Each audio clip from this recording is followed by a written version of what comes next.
The turkey was golden brown, the dining room table was set with our grandmother's china, and the centerpiece I had spent 3 hours arranging looked like something from a magazine spread.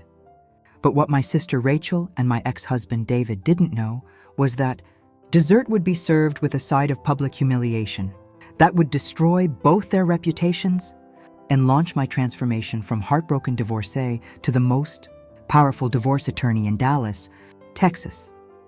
By the time I finished carving the turkey that Thanksgiving evening, Rachel would be fleeing my house in tears. David would be facing a lawsuit that would cost him his medical practice. And I would have the evidence I needed to expose a conspiracy that had been destroying my life for 3 years. The woman they thought they had broken with their betrayal was about to serve them a feast of consequences they would never forget, while building a 7-figure career from the ashes of their treachery. My name is Catherine Elizabeth Montgomery, and at 34 years old, I had spent the last 18 months rebuilding my life after what I thought was the most devastating betrayal imaginable. Discovering that my husband of 8 years was having an affair with his medical practice's office manager. Standing 5'8" with auburn hair that I kept in a professional bob and green eyes that my law school professors had once described as intimidating when focused. I had spent 2 years earning my law degree while David completed his residency, believing we were building a future together based on mutual support and shared dreams. The divorce had been finalized 14 months earlier, and I thought the worst of my pain was behind me.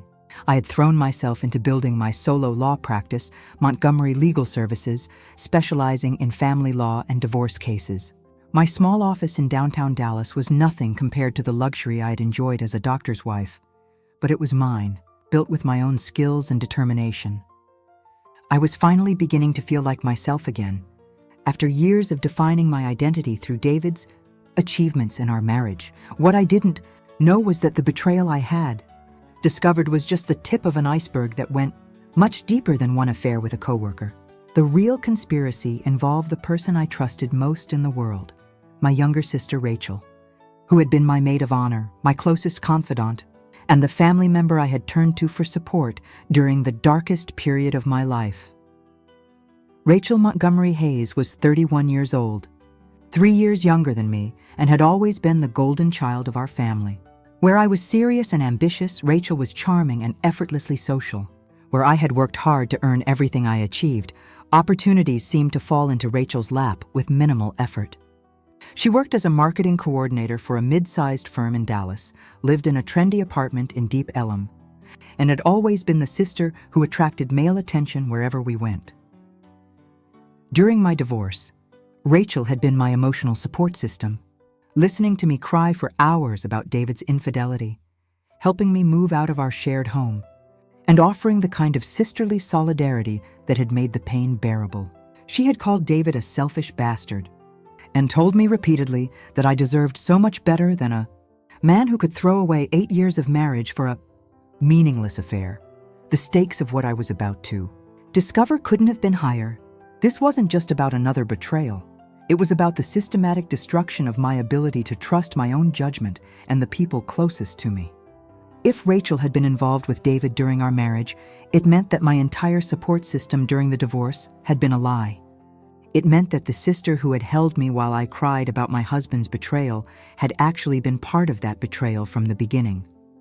The discovery came 3 weeks before Thanksgiving 2023, in the most mundane way possible. A misdirected text message that would change everything I thought I knew about my family and my marriage.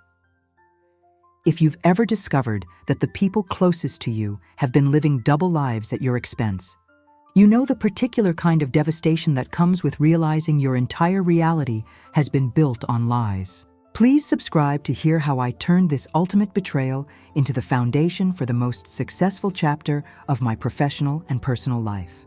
Now let me tell you exactly how a holiday dinner became the setting for the most satisfying revenge I could have ever imagined.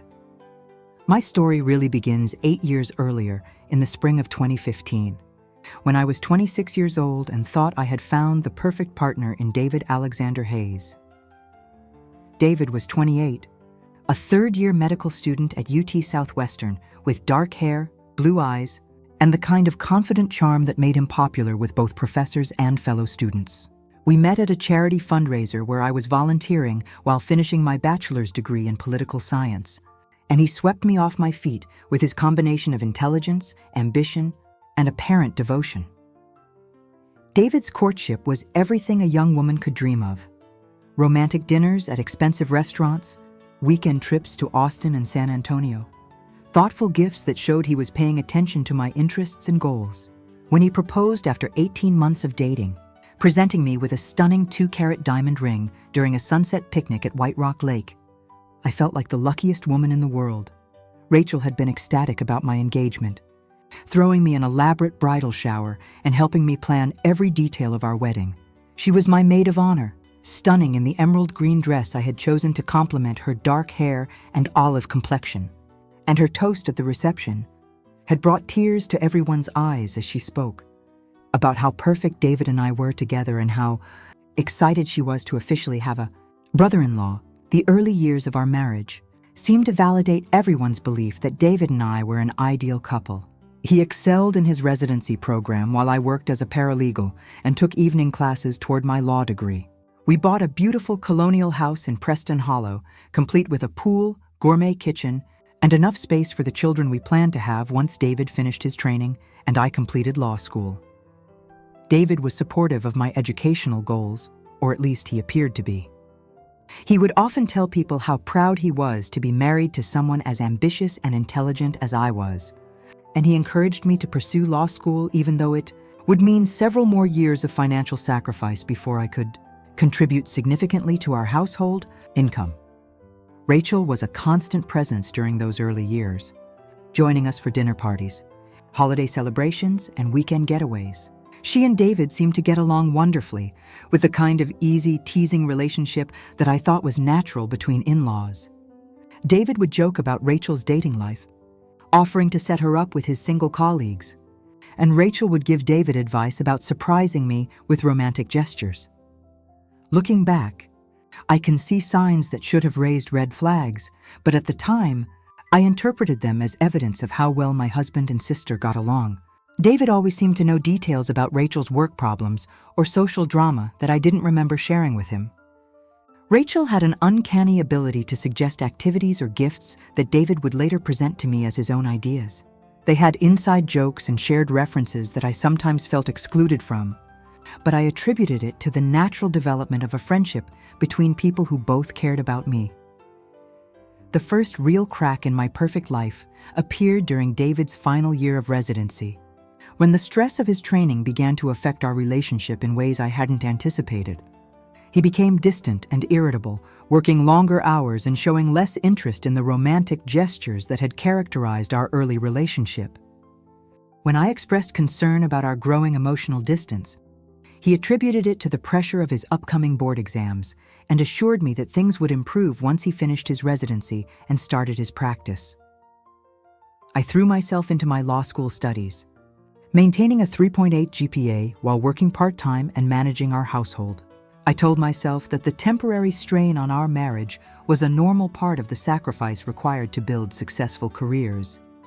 And I looked forward to the day when we would both be established professionals with more time and energy to focus on our relationship. Rachel was incredibly supportive during this difficult period, often stopping by to check on me when David was working late, bringing takeout dinner and staying to chat about my classes and her work. She listened patiently to my concerns about David's behavior changes and consistently reassured me that residency stress was notoriously difficult on marriages, but that our relationship was strong enough to survive the temporary challenges. "David adores you," Rachel would say when I expressed worry about our growing disconnection. "He's just under incredible pressure right now. Once he finishes his residency and you graduate from law school, you'll be able to focus on each other again and everything will go back to normal." Her reassurance was exactly what I needed to hear, and I trusted her judgment completely. Rachel had always been perceptive about relationships and had given me sound advice throughout our lives. If she thought David and I were just going through a rough patch that would resolve itself, I was willing to believe her and wait for better times. David finished his residency in June 2020 and immediately began working at a prestigious internal medicine practice in North Dallas. I graduated from law school 2 months later and passed the Texas bar exam on my first attempt. We celebrated both milestones with a weekend trip to Napa Valley, and for a brief period, it seemed like our marriage might indeed return to the happiness of our early years. But instead of improving, David's behavior became even more distant and secretive. He claimed that establishing himself in his new practice required long hours and extensive networking, which meant he was rarely home before 8 p.m. and often had weekend commitments that didn't include me. When I suggested joining him for medical conferences or practice social events, he told me that spouses weren't typically included and that my presence might seem unprofessional. I started my own law practice in September 2020, working from a small rented office and taking whatever cases I could find while trying to build a client base and establish my reputation. The work was challenging and fulfilling, but it was also isolating, especially since David seemed uninterested in hearing about my professional struggles and successes. Rachel continued to be my primary source of emotional support, checking in regularly and offering encouragement about both my marriage and my career. She would often suggest activities to help me cope with David's absence: girls' weekends, spa days, shopping trips, and she seemed to have an endless supply of reassurance about my relationship. Men go through phases, she would tell me. David is probably just trying to prove himself at the new practice. Once he feels more secure professionally, he'll start prioritizing your relationship again. The second major crack in my marriage appeared in early 2021, when I discovered that David had opened a separate checking account without telling me. When I confronted him about it, he explained that he wanted to surprise me with a vacation and didn't want me to see the travel expenses. The explanation seemed reasonable, though something about his defensive reaction made me uncomfortable.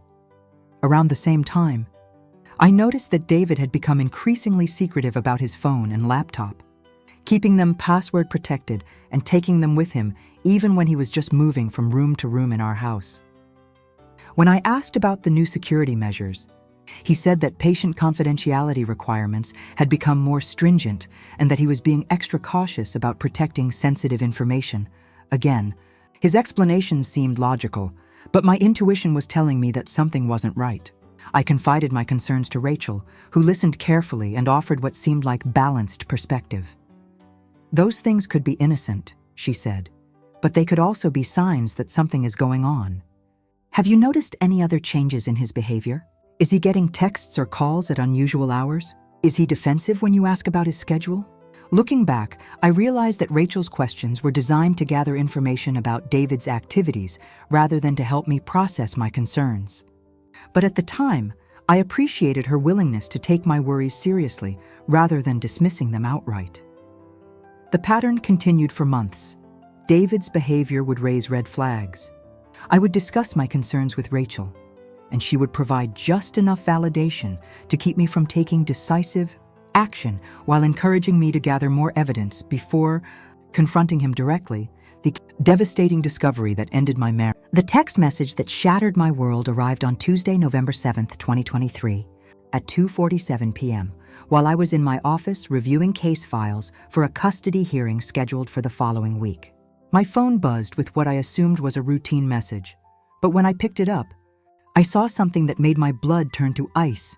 A text clearly meant for someone else, sent from David's number to what he thought was Rachel's phone. "Can't wait to see you tonight, beautiful. It's been too long since we had a whole evening together without worrying about Kat finding out.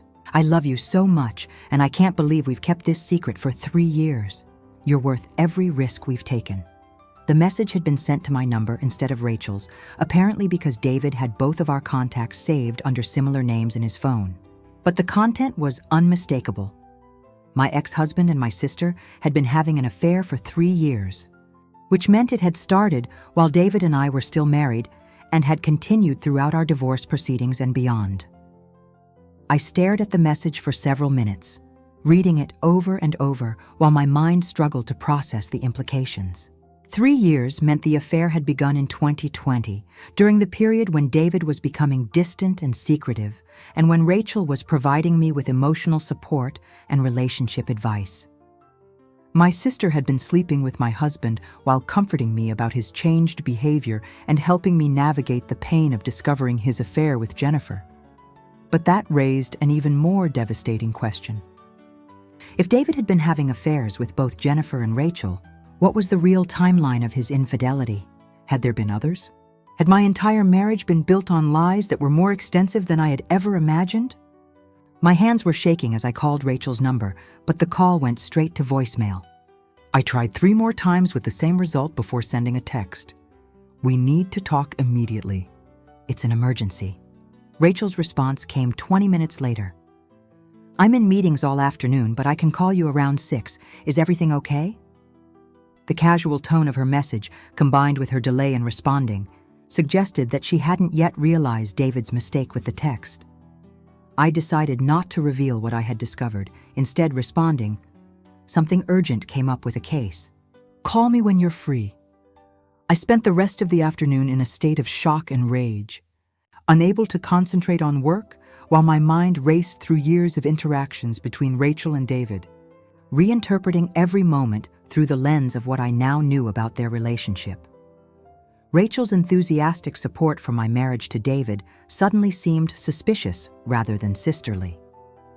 Her constant presence in our home during the early years of our relationship took on a different meaning. Her detailed knowledge of David's moods and preferences, which I had attributed to her perceptiveness, now appeared to be the result of intimate familiarity. Most devastatingly, Rachel's role during my divorce proceedings, listening to me cry about David's betrayal with Jennifer, encouraging me to stand firm in my settlement demands, reassuring me that I was better off without him, had all been performed, while she was actively involved in a relationship with the man who had destroyed my marriage. The phone call with Rachel that evening was a masterclass in deception. That would have been impressive if it hadn't been so personally devastating. She expressed appropriate concern about my case emergency, offered to come over if I needed support, and chatted casually about her workday and weekend plans. At no point did she seem nervous, guilty, or uncomfortable with our conversation. "How are you doing overall?" she asked toward the end of our call. "I know this time of year can be hard since the divorce. Are you dreading the holidays?" "Actually, I've been thinking about hosting Thanksgiving this year," I said, an idea that had just occurred to me. "It would be nice to have the family together at my house instead of going to Mom and Dad's." "That sounds wonderful." Rachel's enthusiasm seemed genuine. "I'll bring dessert. Do you want me to invite anyone else? Maybe some of your friends who don't have family plans?" "Actually, I was thinking of keeping it small. Just family. But maybe I'll invite David." There was a pause that lasted just a heartbeat too long before Rachel responded. "I don't know. I've been thinking lately that maybe we ended things too bitterly. It might be nice to show that we can be civil with each other. What do you think?" "I think that's very mature of you," Rachel said carefully. "But are you sure you're ready for that? It might bring up painful memories." "Maybe. But I feel like I've moved past the anger about Jennifer and everything that happened. I might even invite her too if she's still with David. It could be a fresh start for all of us." Rachel was quiet for a moment. "I'm not sure that's a good idea, Kat. You've worked so hard to heal from that relationship. Why risk reopening old wounds?" Her resistance to the idea was telling, but I pushed forward with my plan. "I think it would be empowering, actually, like showing myself that I'm completely over what happened and ready to move forward with my life." We ended the call with Rachel agreeing to help me plan the dinner, though I could sense her reluctance throughout the rest of our conversation. I spent that evening creating a detailed plan for what would become the most important performance of my life. The next morning, I called David's office and left a message asking him to call me back about a family matter that might interest him. When he returned my call that afternoon, I delivered my invitation with what I hoped sounded like genuine warmth and maturity. "David, I know this might sound strange, but I've been doing some reflection lately about how our marriage ended, and I realize I may have been harsher than necessary. I'm hosting Thanksgiving dinner this year, and I'd like to invite you to join us." There was a long pause before David responded. "That's unexpected, Catherine. Are you sure that's something you want to do? I think it would be good for both of us. A chance to show that we can be adults about what happened and maybe even become friends eventually." Rachel will be there, and my parents, and I think it could be a nice opportunity for everyone to move forward." David's voice sounded strained when he replied, "I appreciate the invitation, but I'm not sure it's a good idea. Jennifer and I usually spend holidays together, and it might be awkward." "Actually, I was hoping you'd bring Jennifer," I interrupted. "I think meeting her in a relaxed setting might help me put the whole affair behind me once and for all. What do you think?" The silence that followed was so long that I wondered if the call had been disconnected. When David finally spoke, his voice was carefully controlled. "You want me to bring Jennifer to Thanksgiving dinner at your house? I know it sounds crazy, but I think it would be therapeutic for me, like ripping off a Band-Aid. I've realized that harboring resentment is only hurting me, and I want to let go of all the negative feelings about what happened between us. Catherine, I think you should take more time to think about this. It might be more emotionally difficult than you expect. David, I'm a divorce attorney now. I spend my days helping people navigate the end of their marriages, and I've learned a lot about healthy ways to process these experiences. Trust me, I know what I'm doing." After 20 minutes of back and forth, David finally agreed to attend dinner, though he declined to bring Jennifer, claiming she had other family obligations. I suspected the real reason was that he didn't want to complicate his relationship with Rachel by having Jennifer present. But I didn't push the issue. Over the following 2 weeks, I threw myself into planning what would appear to be a traditional Thanksgiving celebration, while actually serving as the setting for the most comprehensive exposure of deception I could devise. I hired a private investigator to document David and Rachel's relationship, gathering photographic and video evidence of their romantic involvement. I consulted with a colleague who specialized in defamation law about the legal implications of what I was planning. Most importantly, I prepared a presentation that would systematically reveal everything I had discovered about their affair and its timeline. The night before Thanksgiving, I received a text from Rachel. "I'm so proud of you for taking this mature approach with David. It shows how much you've grown since the divorce. Tomorrow is going to be wonderful." Reading her message while surrounded by the evidence of her 3-year deception, I felt a cold satisfaction that surprised me.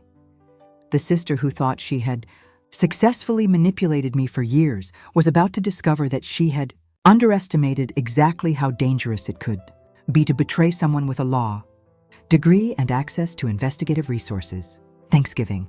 Day dawned clear and cold in Dallas. Perfect weather for serving up a feast that would be remembered by everyone present, though not for the reasons they expected. Thanksgiving morning arrived with the kind of crisp November weather that made Dallas beautiful, and I spent the early hours preparing what would appear to be a perfect holiday meal while actually orchestrating the most satisfying confrontation of my life. By 8 a.m., I was in my kitchen wearing a burgundy sweater and dark jeans, my auburn hair pulled back in a neat ponytail, methodically preparing a turkey dinner that would serve as the backdrop for destroying 2 people who had spent 3 years destroying me. The house at 2847 Meadowbrook Lane had never looked better. I had spent the previous weekend deep cleaning every room, arranging fresh flowers throughout the main level, and setting the dining room table with my grandmother's china and crystal stemware. The overall effect was elegant and welcoming, exactly the kind of sophisticated entertaining that had always been my specialty during my marriage to David. But hidden throughout the house were elements that my guests wouldn't notice until it was too late. Discrete recording devices in the dining room and living room. A laptop connected to my television that would allow me to display the evidence I had gathered, and printed copies of text messages, photographs, and financial records that documented every aspect of David and Rachel's relationship. My parents, Robert and Margaret Montgomery, arrived at 11 a.m. as scheduled. They were both in their early 60s, recently retired from successful careers in banking and education, and had always been supportive of both their daughters despite their different personalities and life choices. They were excited about the family gathering and pleased that I seemed to be moving past the bitterness of my divorce. "Catherine, the house looks absolutely beautiful," my mother said as she surveyed the dining room setup. "And I have to say, I'm proud of you for taking this approach with David. It shows real maturity and grace." "I've learned a lot about forgiveness and moving forward," I replied. Which was technically true. though not in the way she imagined. Rachel arrived at noon, looking stunning as always in an emerald green dress that complemented her dark hair and olive complexion. She carried an expensive bottle of wine and a pumpkin cheesecake from her favorite bakery, and her smile seemed genuine and warm as she greeted our parents and complimented me on the table settings. "Kat, this is absolutely gorgeous," she said, embracing me with what appeared to be sisterly affection. "You've really outdone yourself. I'm so excited for today." "I'm excited too," I replied, returning her hug while marveling at her ability to maintain such perfect composure. "I think today is going to be very memorable for everyone." David arrived at 12:30 p.m., looking uncomfortably handsome in a navy blazer and gray slacks. At 36, he had maintained the athletic build and confident bearing that had first attracted me, though I now noticed signs of stress around his eyes that hadn't been there during our marriage. He carried a bottle of expensive bourbon and seemed genuinely nervous as he greeted my parents and exchanged polite small talk. The interaction between David and Rachel was fascinating to observe with my new knowledge of their relationship. They were careful not to make extended eye contact, maintained appropriate physical distance, and spoke to each other with the kind of casual politeness that might be expected between former in-laws. But I caught subtle signs of their intimacy. David's slight smile when Rachel complimented the house, Rachel's fingers briefly touching his arm when she passed him in the kitchen, the way they seemed to communicate through glances and barely perceptible nods. For the first 2 hours, the gathering proceeded exactly like a normal family Thanksgiving. We shared appetizers in the living room while watching football, caught up on family news and work developments, and engaged in the kind of comfortable conversation that had always characterized our family gatherings. David was charming and attentive, asking thoughtful questions about my parents' retirement plans and my law practice. Rachel was her usual vivacious self, entertaining everyone with stories about her work colleagues and her latest travel adventures. But I was waiting for the perfect moment to shift the dynamic. And it came during dinner when David raised his wine glass for a toast. "I want to thank Catherine for inviting me today," he said, his voice warm with what seemed like genuine gratitude. "I know our marriage didn't end the way either of us hoped, but I'm grateful that we can be here together as friends and family. It means a lot to me that you're willing to put the past behind us and move forward with kindness and maturity." Everyone raised their glasses and murmured agreement, and for a moment, I almost felt guilty about what I was about to do.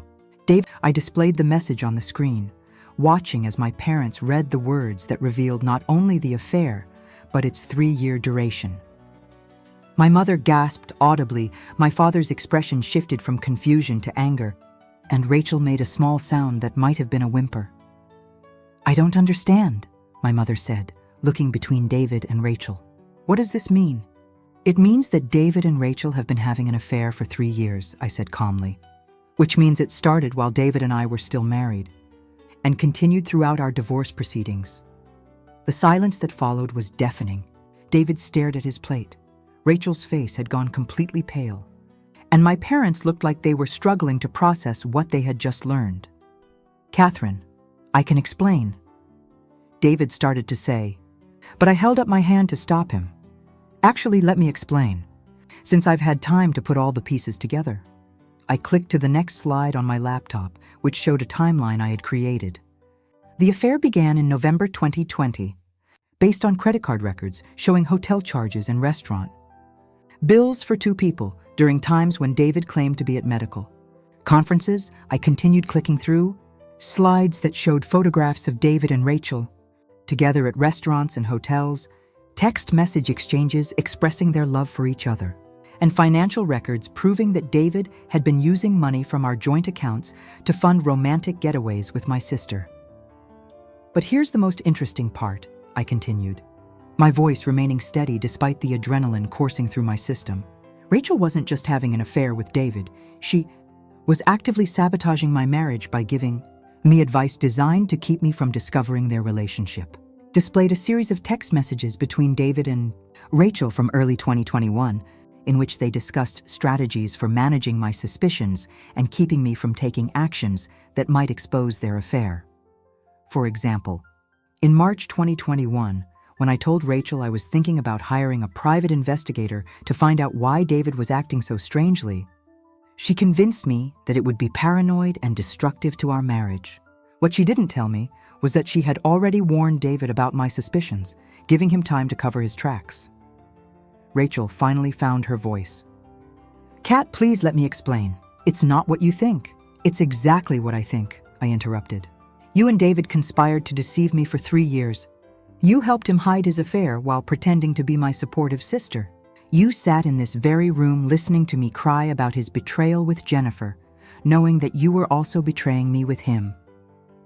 My father, who had been silent throughout my presentation, finally spoke. "Rachel, is this true?" Rachel looked around the table with tears streaming down her face, and I could see her calculating whether denial or confession would serve her better. Finally, she nodded. "Yes, it's true. But Daddy, you have to understand, we fell in love. We didn't plan for it to happen, but we couldn't help our feelings." "You couldn't help lying to my face for 3 years?" I asked. "You couldn't help pretending to comfort me while you were sleeping with my husband? You couldn't help manipulating me into trusting your advice when you were actively working against my interests?" David attempted to regain control of the situation. "Catherine, I know this is shocking, but Rachel and I have genuine feelings for each other.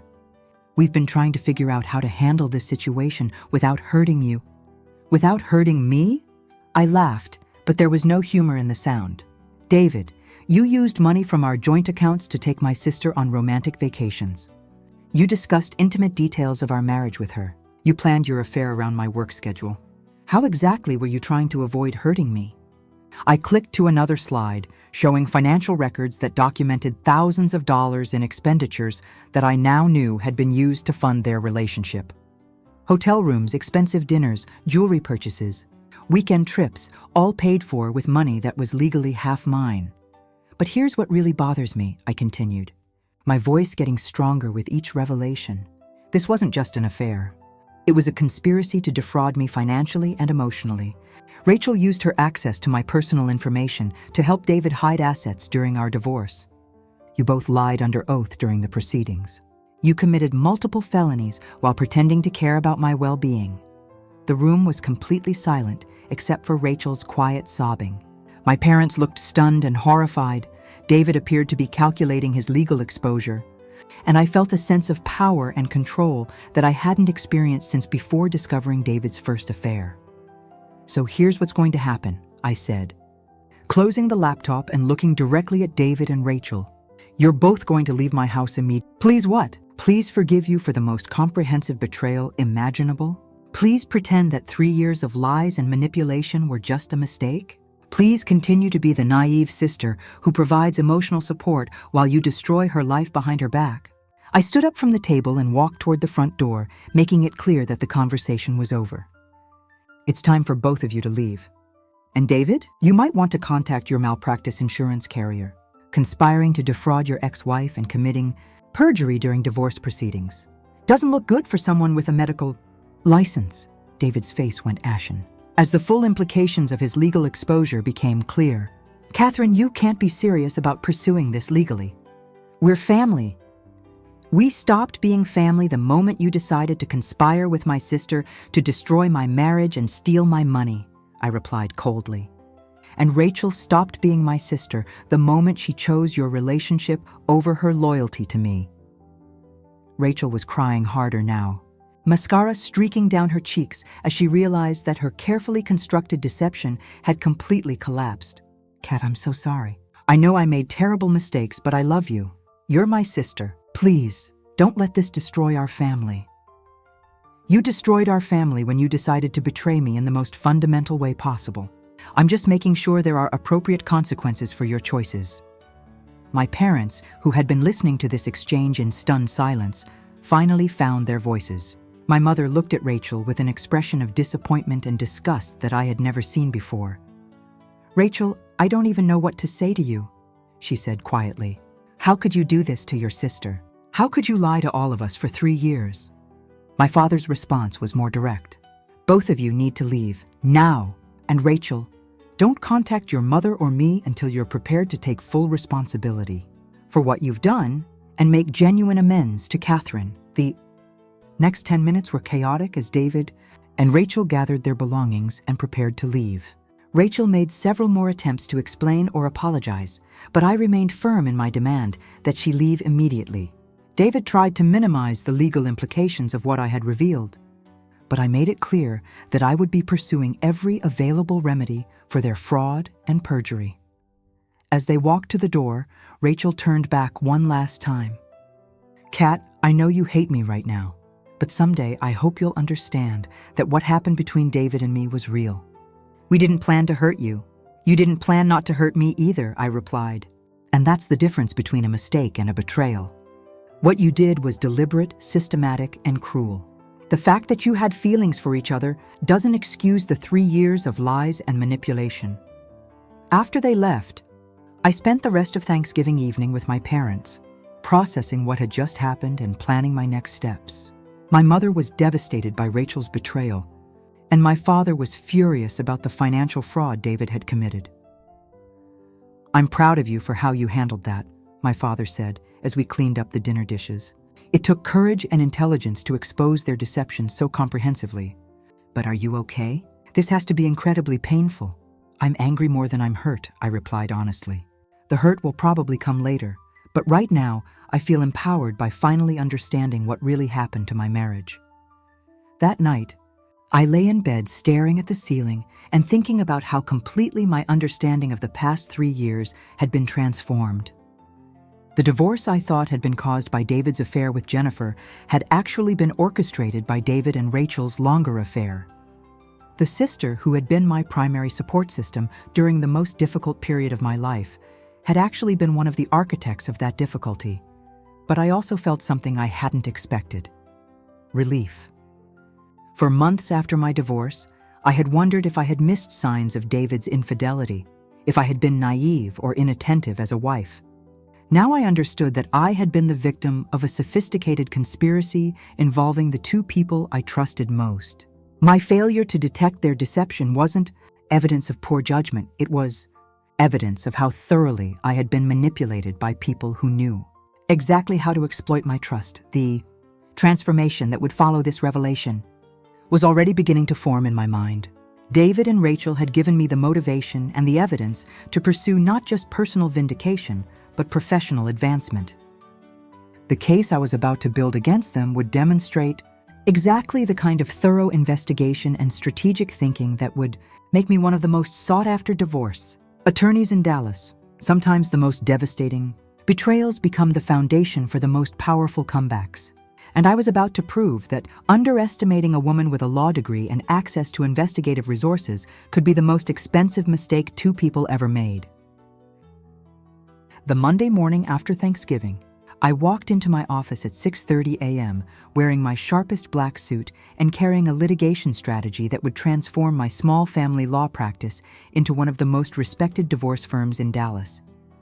The manila folders on my desk contained enough evidence to destroy both David's medical career and Rachel's reputation, while establishing my credentials as a divorce attorney who could uncover the most sophisticated forms of marital fraud.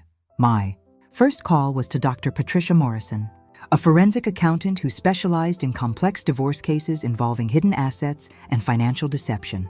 Patricia had helped me with 2 previous cases, and her reputation for thoroughness and attention to detail had impressed both clients and opposing counsel. "Patricia, I need your help with what might be the most comprehensive case of marital fraud I've ever seen," I said when she answered her phone. "The defendant is a physician who conspired with my sister to hide assets during my own divorce proceedings, and I have documentation going back 3 years." "Your own divorce?" Patricia's interest was immediate. "Catherine, you know that could present some ethical complexities, but if you can demonstrate that they committed fraud and perjury, the financial recovery could be substantial. That's exactly what I'm planning to do. Can you meet with me this afternoon to review the evidence?" By 10 a.m., I had assembled a legal team that included Patricia for financial analysis, Marcus Rodriguez, a private investigator who specialized in adultery cases, and Jennifer Walsh, an associate attorney who would help me manage the complex litigation while I focused on building my practice around high-net-worth divorce cases. The evidence we had was overwhelming, but I wanted to make sure our case was bulletproof before filing any motions. Marcus had provided photographic and video documentation of David and Rachel's relationship spanning the entire 3-year period.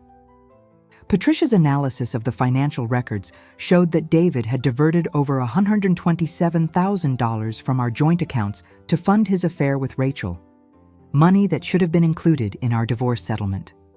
But the most damaging evidence was the documentation of their conspiracy to deceive me during the divorce proceedings.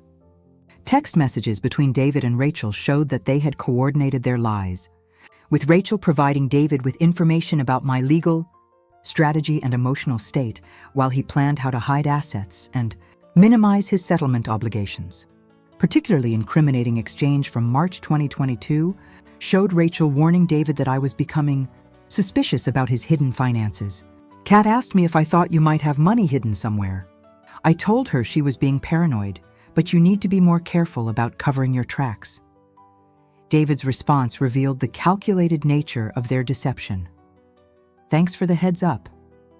I'll make sure the offshore account activity is untraceable. You've been incredible through all of this. I couldn't have managed Kat without your help. By Thursday of that week, we were ready to file a comprehensive lawsuit against both David and Rachel, alleging fraud, conspiracy, perjury, and intentional infliction of emotional distress. The financial damages we were seeking exceeded $400,000, including the diverted funds, interest, punitive damages, and attorney fees. But I had also developed a broader strategy that would use this case to launch my reputation as Dallas's most thorough and effective divorce attorney. I reached out to Sarah Chen, a legal reporter for the Dallas Morning News, and offered her exclusive access to a story about one of the most complex fraud cases in recent Texas divorce history. Sarah, I have a case that involves a physician and his lover who conspired for 3 years to defraud his wife during their divorce proceedings, I said during our phone conversation. The documentation is extraordinary, and the legal implications could change how courts handle hidden asset cases. The article that appeared in the Dallas Morning News the following Sunday was everything I had hoped for. A detailed examination of marital fraud that portrayed me as a brilliant investigator who had uncovered a sophisticated conspiracy while building a practice dedicated to protecting victims of deceptive spouses. The headline read, "Local Attorney Uncovers 3-Year Conspiracy in Her Own Divorce Case," and the story described how I had used my legal expertise to expose financial fraud that might never have been detected by a less experienced practitioner. The response was immediate and overwhelming. My office phone began ringing Monday morning with inquiries from potential clients who had read the article and suspected their own spouses of financial deception. Women who had felt powerless during their divorces were suddenly empowered by the possibility that hidden assets could be recovered and that lies told under oath could have serious consequences. Within 2 weeks, I had consulted with 47 potential clients and signed retainer agreements with 19 new cases. The retainer fees alone generated more income than my practice had seen in the previous 6 months, and several of the cases involved high-net-worth individuals whose divorces would provide substantial ongoing revenue. But the most satisfying development was the impact my lawsuit was having on David's medical practice and Rachel's professional reputation. David's malpractice insurance carrier had launched an investigation into his financial practices, and the Texas Medical Board had opened an inquiry into whether his perjury during our divorce proceedings constituted professional misconduct. Rachel had been forced to hire a criminal defense attorney when the district attorney's office indicated that they were considering fraud charges based on her role in David's asset concealment. Her marketing firm had quietly terminated her employment after the negative publicity, and she was struggling to find new work in Dallas's tight-knit business community. The personal satisfaction I felt from their professional consequences was enhanced by the recognition I was receiving from my legal colleagues. The Texas Bar Association invited me to speak at their annual family law conference about investigating complex fraud cases, and several prominent divorce attorneys reached out to discuss referral relationships for their most challenging cases. But perhaps the most meaningful recognition came from Dr. Jennifer Martinez, a family therapist who specialized in helping women rebuild their lives after difficult divorces. She contacted me about collaborating on a comprehensive support program for divorce clients who had been victims of financial abuse. Catherine, your case demonstrates something that many women don't understand. Divorce fraud is often much more sophisticated than people realize, Dr. Martinez said during our first meeting. Having an attorney who can investigate these cases thoroughly and hold perpetrators accountable is crucial for helping victims recover both financially and emotionally. The collaboration with Dr. Martinez led to the development of what became known as the Montgomery method, a comprehensive approach to divorce cases that combined thorough financial investigation with psychological support for clients who had been systematically deceived by their spouses. The method attracted attention from family law practitioners across Texas and eventually led to speaking engagements at conferences in New York, California, and Florida. I was building not just a successful practice, but a national reputation as an expert in uncovering and litigating complex divorce fraud. 6 months after the Thanksgiving confrontation, David and Rachel's attorney approached me about a settlement agreement. David was facing potential criminal charges and the loss of his medical license, while Rachel was struggling with unemployment and the prospect of a fraud conviction. The settlement terms I negotiated exceeded my original demands: $485,000 in financial compensation, public acknowledgement of their fraud, and agreement to cooperate with any future investigations related to their deception. David was also required to surrender his medical license for 2 years and complete a professional ethics program before applying for reinstatement. But more importantly, the case had established my practice as the premier destination for high-net-worth women seeking divorce representation. My client roster included 2 Fortune 500 executives, a prominent real estate developer, and the wife of a professional athlete. And my average case value had increased by over 300% from my pre-Thanksgiving levels. The woman, who had been systematically deceived and manipulated by her husband and sister, had transformed into one of Dallas's most successful and respected divorce attorneys. The betrayal that was meant to destroy me had actually provided the foundation for building exactly the kind of career I had always dreamed of having. And the most beautiful irony was that David and Rachel's conspiracy had given me everything I needed to not just recover from their deception, but to build a legacy that would outlast any damage they had tried to inflict on my life. 18 months after the Thanksgiving dinner that exposed the conspiracy against me, I stood in the conference room of Montgomery Legal Associates, looking out at the Dallas skyline from the 42nd floor of Chase Tower. The modest office space I had rented as a solo practitioner had been replaced by a 5,000-square-foot suite that housed 12 attorneys and support staff, all specializing in high-conflict divorce cases involving complex asset investigations. The transformation had been swift and comprehensive. The publicity from the David and Rachel case had established me as Dallas's premier attorney for wealthy women who suspected their husbands of financial deception, and the referrals had been flowing steadily for over a year. Montgomery Legal Associates was now billing over $3 million annually, and I had been featured on the cover of Texas Lawyer magazine as Divorce Attorney of the Year. But the professional success, satisfying as it was, paled in comparison to the personal vindication I had achieved through the systematic destruction of the 2 people who had conspired to deceive me for 3 years.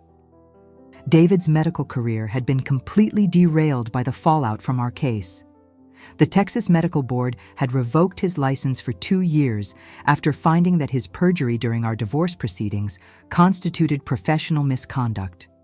His former medical practice had terminated his partnership and demanded repayment of over $200,000 in income he had received while concealing assets from our divorce settlement. Unable to practice medicine and facing substantial financial obligations, David had been forced to take a job as a sales representative for a pharmaceutical company, earning less than 1/3 of his previous income. The man who had once commanded 6-figure speaker fees at medical conferences was now driving around Dallas trying to convince doctors to prescribe medications for a company that viewed him as damaged goods. Rachel's fall had been even more dramatic. Her termination from the marketing firm had been followed by a criminal conviction for conspiracy to commit fraud, resulting in 18 months of probation and a $50,000 fine. The conviction had made her essentially unemployable in Dallas's business community, and she had eventually moved to Austin to work for a small nonprofit organization at a salary that barely covered her basic living expenses. But perhaps more devastating than their professional consequences was the social isolation both of them were experiencing.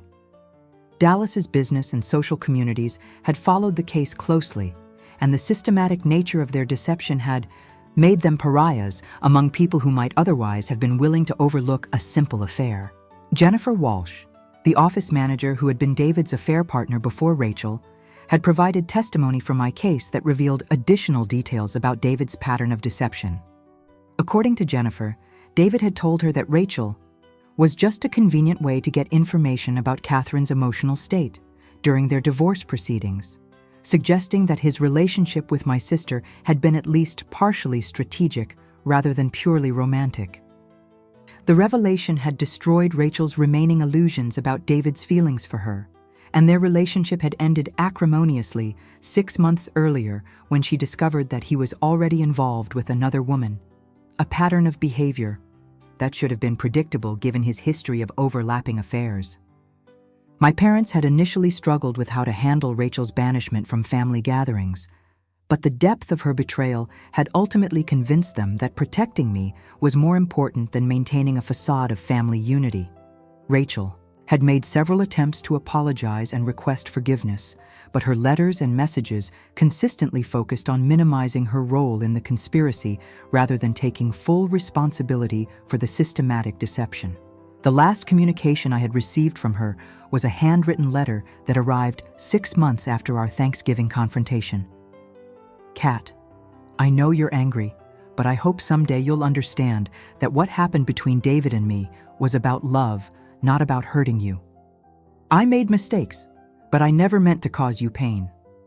I had shown the letter to Dr. Martinez, who confirmed my assessment that Rachel still didn't understand the fundamental difference between making a mistake and orchestrating a 3-year campaign of manipulation and fraud. She's still trying to frame this as a romance that got out of hand rather than a conspiracy that involved calculated deception, Dr. Martinez observed. Until she can acknowledge Michael understood the demands of my career and supported my ambitions without feeling threatened by my success. More importantly, he had seen enough deception in his professional work to appreciate my commitment to honesty and transparency in our relationship. We had been dating for 10 months, and I was beginning to think seriously about the possibility of remarriage, though this time with a much clearer understanding of red flags and the importance of maintaining financial independence regardless of marital status. The professional recognition had continued to build throughout the year. I had been invited to speak at law schools across Texas about investigating complex fraud cases, and my book proposal for the Montgomery method, Uncovering Deception in High-Stakes Divorce, had attracted interest from 3 major publishers. But perhaps the most meaningful recognition came from my clients, many of whom had been able to recover substantial assets that their spouses had attempted to hide. One client, Patricia Williams, had recovered over $2.3 million in assets that her husband had diverted to offshore accounts during a 2-year period before filing for divorce. Catherine literally saved my financial future, Patricia had said during a television interview about complex divorce fraud. Without her investigation, I would have walked away from a 20-year marriage with virtually nothing while my husband kept millions of dollars he had stolen from our joint investments.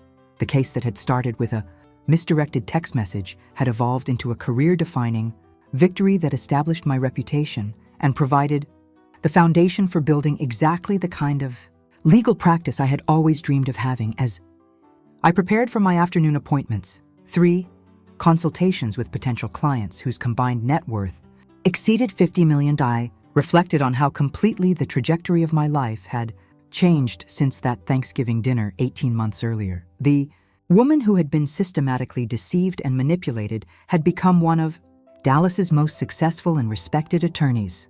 The sister who had betrayed me had lost her career and her social standing. The ex-husband who had conspired to defraud me had lost his medical license and his professional reputation.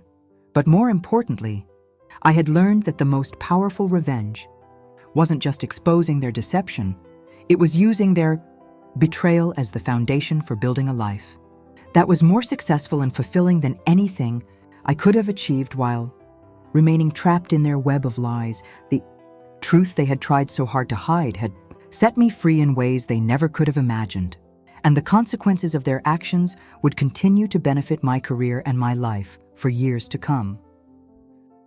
2 years after the Thanksgiving dinner that changed everything, I stood at the podium of the Omni Dallas Hotel's Grand Ballroom, addressing 800 family law attorneys at the American Bar Association's annual Family Law Conference. The woman who had once been the victim of an elaborate conspiracy was now delivering the keynote address on advanced techniques for investigating complex divorce. Fraud, wearing a custom-designed navy blue suit that cost more than Rachel's monthly salary at her nonprofit job in Austin. 24 months ago, I began, looking out at the audience of legal professionals. I received a text message that was meant for someone else. That accidental message exposed a 3-year conspiracy involving my ex-husband and my sister that included fraud, perjury, and financial theft totaling nearly $500,000. Today, I want to share not just how we investigated and prosecuted that case, but how it became the foundation for transforming my small family law practice into one of the most successful divorce firms in Texas. The presentation that followed was part legal education and part personal triumph story, detailing the methodologies that had made Montgomery Legal Associates the premier destination for high-net-worth divorce cases in the Southwest. The audience was captivated not just by the technical aspects of financial investigation, but by the narrative of how betrayal had been transformed into professional success. Montgomery Legal Associates now employed 23 people across offices in Dallas, Houston, and San Antonio.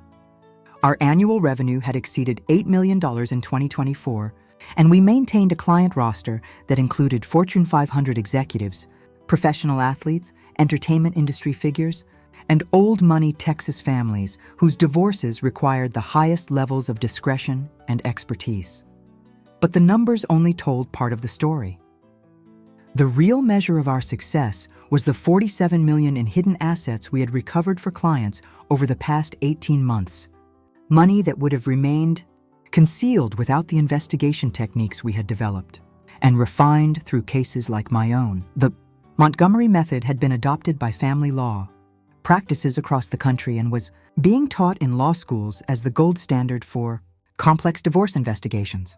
My book, which had been published by Harvard Business Review Press, was in its 3rd printing and had been translated into Spanish and French for international markets.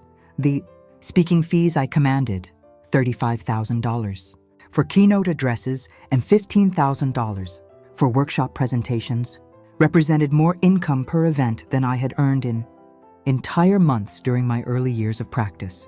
But more satisfying than the financial success was the impact our work was having on women who had been systematically deceived by spouses they had trusted. A case that particularly exemplified our approach involved Dr. Sarah Martinez, a prominent surgeon whose husband had been diverting money from their joint accounts to fund not just one affair, but an entire second family that he had been supporting for 6 years. Using the investigative framework we had developed, we uncovered evidence of the financial deception and recovered over $1.8 million in diverted assets. Catherine's team didn't just save my financial future.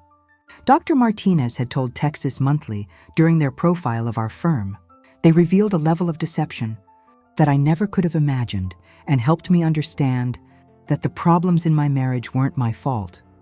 They were the result of calculated manipulation by someone who was living a completely double life. The personal vindication had been equally comprehensive.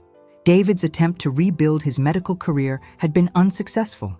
The pharmaceutical company had terminated his employment after 18 months due to poor performance, and his applications for medical license reinstatement had been repeatedly rejected by the Texas Medical Board.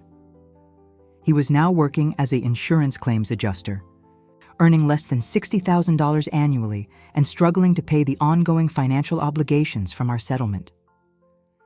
Rachel's situation had deteriorated further over the past year. The nonprofit organization in Austin had eliminated her position during budget cuts, and she was currently unemployed and living with our elderly aunt in a small town outside San Antonio. Her attempts to find work in marketing or communications had been consistently unsuccessful, partly due to her criminal conviction, but primarily because her reputation in Texas business circles had been permanently damaged. The social consequences had been particularly severe for both of them. Dallas's business and social communities had long memories for ethical failures, and the systematic nature of their conspiracy had made them untouchable in circles where reputation and trustworthiness were paramount concerns. But perhaps the most satisfying aspect of their downfall was that it had been entirely self-inflicted. They had chosen to engage in a complex conspiracy rather than handling their attraction to each other honestly. They had chosen to involve me in their deception rather than simply asking for a divorce. They had chosen to steal money and commit perjury rather than accepting the financial consequences of their actions. My relationship with Michael Chen had developed into an engagement with a wedding planned for the following spring. Michael's forensic psychiatry expertise complemented my legal practice perfectly, and he often served as an expert witness in our most complex cases. More importantly, he understood and respected the demands of my career while maintaining his own successful practice. "What I admire most about Catherine," Michael had said during a podcast interview about successful professional couples, "is her ability to transform devastating personal experiences into tools for helping other people. She could have spent years being bitter about what happened to her, but instead she used that knowledge to build something that benefits hundreds of clients and their families." The relationship with my parents had been strengthened by the crisis with Rachel, as they had seen firsthand how thoroughly she had deceived our entire family. My mother, in particular, had struggled with guilt about not recognizing Rachel's manipulation, but she had also expressed pride in how I had handled the revelation and built something positive from such a painful experience. "I raised both of you to be strong, independent women," she had told me during a recent conversation, "but I never imagined that one of you would use that strength to systematically betray the other. I'm proud of how you handled this situation and how you've refused to let their actions define your future." The impact of my story had extended beyond the legal profession. I had been featured in Success Magazine, Forbes, and Entrepreneur as an example of how professional setbacks could be transformed into career opportunities. The Harvard Business School had invited me to guest lecture in their negotiation and leadership program, using my case as an example of strategic thinking under pressure. But perhaps the most meaningful recognition had come from the Texas Women's Foundation, which had honored me with their Courage in Leadership Award for using my personal experiences to advance legal protections for victims of domestic financial abuse. The acceptance speech I gave at that ceremony had become one of my most requested presentations. Betrayal reveals character, not just the character of those who betray us, but our own character and how we respond to that betrayal. We can choose to be victims, or we can choose to be victors. We can choose to be defined by what others do to us, or we can choose to define ourselves by what we build from the ruins of their actions. The speech had been viewed over 200,000 times on YouTube and had generated dozens of inquiries from women who wanted help investigating suspected deception in their own marriages. As I concluded my keynote address at the ABA conference that morning, I looked out at the audience of attorneys who were taking notes and planning how they could implement our investigation techniques in their own practices. The woman who had been told she was paranoid for suspecting financial deception had become the authority on uncovering and prosecuting complex fraud schemes. "The case that launched my career began with someone else's mistake," I told the audience. "A misdirected text message revealed a conspiracy that I never could have imagined. But that accident taught me the most important lesson of my professional life. The truth is always discoverable if you have the skills, resources, and determination to find it." The standing ovation that followed lasted nearly 5 minutes. But what moved me most was the line of attorneys who approached me afterward to share their own experiences with complex fraud cases and to request referral relationships for their most challenging clients. As I flew back to Dallas that evening, I reflected on the complete transformation of my life and career since that November afternoon when David's accidental text message had shattered my understanding of reality. The woman who had been systematically deceived and manipulated had become one of the most successful and respected divorce attorneys in Texas. The sister who had betrayed me was now unemployed and living with relatives. The ex-husband who had conspired to defraud me had lost his medical career and his financial security. But more importantly, I had learned that the most devastating betrayals often contain the seeds of our greatest opportunities. David and Rachel's conspiracy had given me not just the motivation to build a successful practice, but the expertise and credibility to become a leader in my field. The truth they had worked so hard to hide had become the foundation for a career that was more successful and fulfilling than anything I could have achieved while remaining trapped in their web of lies. Their betrayal had freed me to discover capabilities and ambitions I never knew I possessed, and the consequences of their actions would continue to benefit my career and my life for decades to come. For any woman who has been betrayed by people she trusted, who has been told she was paranoid for recognizing signs of deception, or who has been made to feel like she was the problem in a relationship that was being systematically undermined, I want you to know this: the truth is always discoverable, justice is always possible, and the most powerful revenge is building a life so successful that your betrayers become footnotes in your success story. Sometimes the best thing that can happen to an underestimated woman is being betrayed by people who thought she would never fight back.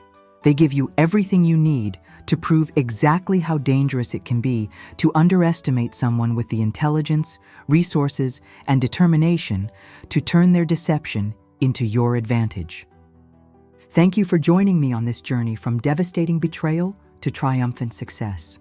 If Catherine's story resonates with your own experiences or inspires you to pursue justice for betrayals in your own life, I'd love to hear your thoughts in the comments below. Please subscribe for more stories of women who transform their darkest moments into their greatest victories. And remember, the truth will set you free. But first, it will make you powerful enough to ensure that freedom lasts forever. Sometimes the most satisfying revenge is served not cold, but at the perfect temperature to nourish the success that your enemies made possible through their own spectacular miscalculations.